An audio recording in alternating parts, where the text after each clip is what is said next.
Hello! If you're watching this video, you are one of two things. A new person looking at 5D20 and thinking, oh, I want to know more about this. Or B, you're already a viewer, and watching this video will hopefully fill in some blanks that you are missing about our world and what happened before the cameras started rolling. So we start off. The town is known as Valu, or Valut, depending who you speak to. It's a small fishing village on the west side of the country of Rothan. Their main import and export is exactly that, their fish. They have no money without that. And inside the tavern known as the Fisherman's Folly, 4 strangers have a encounter with each other and decide to help the town, as those fish that the town is so reliant on have dried up. They go to the nearby church of Avalon. There they find a dragonborn known as Lecrasol, who has taken the post of the town's leader both spiritually and politically, as the lawmaster Griffin appears to not be very interested in what's happening. The party decide to try and help for a price, which Lecrasol is more than happy to pay. The party went down into the fishing district, nearby the water and the waves, and met a few unique characters. One, a large human male called Nord, who basically is the leader of the fishermen here, the head honcho, the big cheese, with the big fish. He advises them that Griffin is definitely hiding something, and that his temperament is not right for a lawmaster, and that they should investigate him. On the way out, they meet a little girl called Ava, who they befriend and help with a few menial tasks, but apart from that, they leave her to her devices and then go off in search for evidence to incriminate Griffin and find out exactly what he's been doing. The party split up to cover more ground, but one going to visit the local richer side of the town, and the other to enter the forest to try and track down some other lead. Varisa and Avarek, the group that went into the forest, get captured. And during the rescue, Osric and Nira find a tree that has split down the middle from a lightning strike. Nira walks up, sees a silvery goo on the inside, and decides to poke it with her stick, which has a lantern on top. The goo goes up the newly christened Mercury Rod. The party continue on as nothing appears to be wrong with it. Once they've rescued the cat and the elf, they decide to go and investigate the home of Griffin, which is back in the residential district, the more wealthy area of Valu. They break in, finding Griffin's young child, his son, alongside a multitude of traps, enemies, not the kind of thing that you would have in a family home. They finally reach the attic, which is particularly trapped. And inside a desk of drawers, Osric finds a cache of bloody dwarven emblems, apparently ripped from his fallen brother's coat of arms. This nearly sends him into a rage, but luckily he was able to stifle it off with a few begs from his party. Now, with evidence of Griffin's evil, they decide to go confront the lawmaster. However, during gathering their supplies, they get accosted by 2 exquisitors, horrendously powerful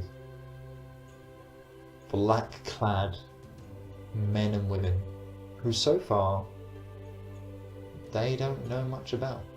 After finding out that they are looking for a young girl by the name of Ava, the party split again. One to go confront Griffin, the other to go track down Ava and try to make sure that she's okay and that she's going to run. Avarek, who went to go to look for Ava, find that she's been guarded very well by an aspect of an Azamar, conveniently called himself Asmar. It turns out that in this world, Asimars are protected by their angel counterparts until they grow up enough to harness their powers. Knowing that, he also went to go confront Griffin. The party entered the Lawmaster's hold. They could see that the usually standoffish administrator and receptionist was all of a sudden not quite so standoffish, and indeed helpful, as he pointed the party towards Griffin's lair. Down steps they went, eventually finding a room full of darkness. The party, seeing a cloaked figure in the black, stepped forward, and that cloaked figure turned and immediately went on the attack. Griffin bared angel-like wings, but black and feathered, struck towards the party, but not before a white gleaming blade blocked his blow. Asmar had temporarily left Ava to help the party. The two started fighting, clashing in the dark. During the battle, Griffin summoned undead that attacked the party while he could focus on the ensuing battle. After the party had finished off the undead, they heard a whimpering. The young boy, Griffin's son, had found his way into his father's lair. The plan to grab the boy and make his father stop did not work out very well, however, as the boy morphed into this horrendous, ungodly being. After fighting and killing it, Griffin turned after hearing what she assumed was its son's last noises. Asmar took the opportunity and thrust his sword through Griffin's stomach, ending the Dark Angel. After leaving the Lawmasters, having completed their side of the bargain, as Fish had returned, the party went to see Lecrosol, the Dragonborn priestess, and found her in the fisherman's district, beaten, bloody, and crucified. The Exquisitors appear to have got frustrated when they were not able to find Ava and took it out on her. However, it was not the way of Valut to dwell on death, as indeed it was not Dragonborn's way. So they cut her down and buried her then and there. And to celebrate, the party were thrown a feast, the likes Valu had never seen before. However, as the revelry continued, as dusk turned into purest blackest night, there was a loud crack, a rip sound, heard but for miles, as a tear in the sky appeared, parting east and west, following north. This horrendous crack glowed with an omniscient energy, and a voice shouted out, "The Holy General is dead. Go home and bar your doors.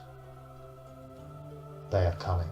A dark chill surrounded the party, and Verisa, turning to Osric, let out one word, "Run," for her throat was slit from behind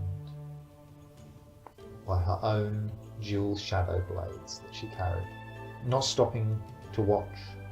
The party sped away from Valut.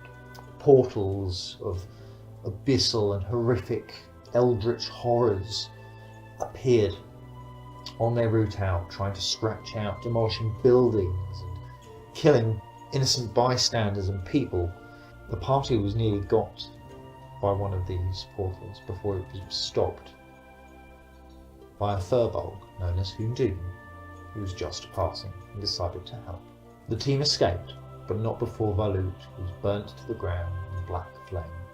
Leaving the survivors to rebuild, the party continued eastwards towards the town of Hasta to find out more about this woman who had killed their friend, and to maybe make some gold along the way.